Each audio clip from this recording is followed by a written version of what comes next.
Hey there, it's Phoenix Jira. This is a segment in my channel called That Thought. And we are in the middle of a thought revolving around supervisors, standards of practice, and politics in corporations. In this segment, I'm going to talk about standards of practice. Now, this is going to be a segue from the segment about supervisors, okay? In the other one, we discussed a supervisor that was not good, who really did not know how to motivate and was insistent that you do things their way all the time without question, okay? And I have my handy dandy piece of paper, that's what I'm looking at. Regarding the standards of practice, this person did not want standards of practice. Now, that's not entirely true. It's not that they did not want standards of practice. They didn't have the time to type them up. And if you've ever created standards of practice, it takes a minute or two. First of all, you need to know the subject in hand. You need to be able to put it on paper in the proper order of how that standard is done. And it has to make sense so that when someone who's never seen the standard before, has never done the process before, can look at the standard and say, I know what to do, A, B, C, D, 1, 2, 3, no problem, I got it. So it takes a while. And this supervisor was swamped. They did not have time to do anything. But when you have processes that need to be done, there need to be instructions. Not everything is going to be remembered. That's just how it is. We don't remember things, verbatim. We do remember things once we've learned them. But if you're a new employee or a new person in a department, it's going to take a minute or two. And when you're training somebody, you need to understand they don't know how to do it. So you can't skip things, which is what ends up happening. So when you have a standards of practice, an SOP, it's going to outline things that once you know how to do it, you're like, why is that even in there? Because someone at some point down the line is going to come into your organization. They're not going to know how to do it. They need a standards of practice. So this supervisor basically refused to do them. So we ended up with, myself and two other people who inevitably were doing things differently. Or how do you do it? Or how do you do it? I don't know. How do you? So we ended up not knowing, in many cases, how to do things. Or we would invent ways to do it. And unfortunately, this supervisor would get mad if we weren't doing it the right way. So you're working on something. You know how to do something. One day your boss says, I think we should do it different, right? Oh, okay, you just chat about it. They change how they do it. They don't tell you we're actually going to officially do it this way, and then you get in trouble because you didn't do it that way. Or worse yet, they change the way they're doing it. They realize, oh, you know what? This is working better. Everyone should do it this way. And then somehow or another forget to tell everyone. Hence, SOPs. So if you have a standard of practice, that's great. Now you need to remember to update it when things change. And where I worked, it changed all the time, which was unfortunate. It was unfortunate. You ended up getting very confused. Even if you had an SOP, sometimes it didn't get updated. Sometimes people would just forget about them.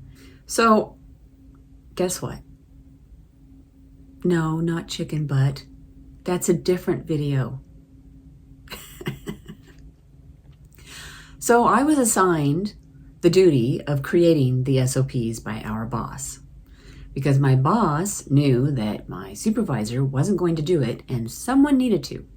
So I started putting together all of these SOPs. And I'd been there a while, so I knew how to do all of these practices and policies. I knew them all. So I put them together. So my supervisor was happy about it, but not happy about it all at the same time. They wanted someone to work on it, but they were afraid someone would do it wrong, which is why a lot of times no one did anything. Because if we did it wrong, guess what? We're in trouble. So I do the SOPs. I send them out in email. Does my supervisor review them? No.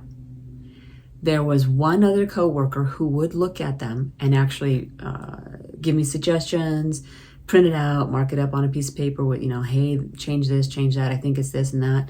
Very helpful. Loved it. I had another coworker who would never answer.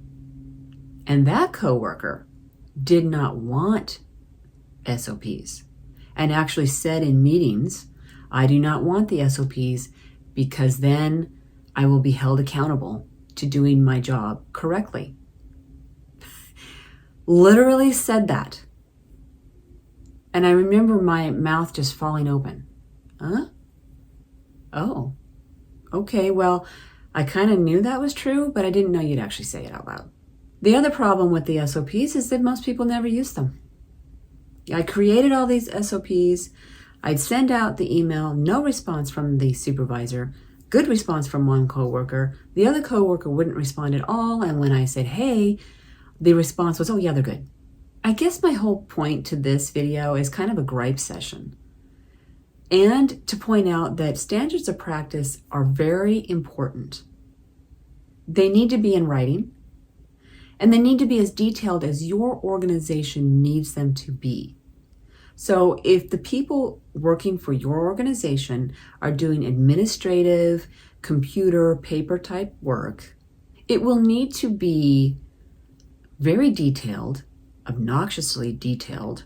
Like, where do you find that document? Well, it's over here in this file and this subfile of the subfile. That probably needs to be in there. For some people, it'll be overwhelming. They'll be like, I don't understand this SOP. There's so much garbage in it. So my advice when somebody says that is I say, first of all, read it all the way through. Once you realize at what point the SOP is where you really need to know, the body of text, this is what you need to know, highlight it or mark it in some fashion, and all the stuff before and after that's garbage to you because you now know what you're doing, ignore. But it needs to be in there because someday you're going to get a new coworker who doesn't know anything about it and you're not going to have time. You can be like, I don't have time to explain it. It's here. It's here. And all you got to do is say, it's in the standard. I mean, don't be an ass about it, but point out where it is in the standard and then emphasize the importance of using it. You can still ask me questions, but it should be in there. And if it's not in there, you need to tell me because we need to put it in there. So those are my main thoughts on standards of practice and the fight that you might have when your supervisor doesn't give a crap about them, but still insists that you know how to do your job. Coworkers who don't want them because they don't want to be held accountable to doing their job right. And the wordiness that can be found in them that make it difficult to understand standards of practice. My last thought on this for now is to include pictures or screenshots in your standards of practice and update them as necessary. Computer systems change, screenshots should also change. If you are doing a standards of practice on how to put a carburetor in a car and the carburetor changes the way it looks, put a new picture in there. Okay? This is Phoenix Jira, and I'm done with that thought.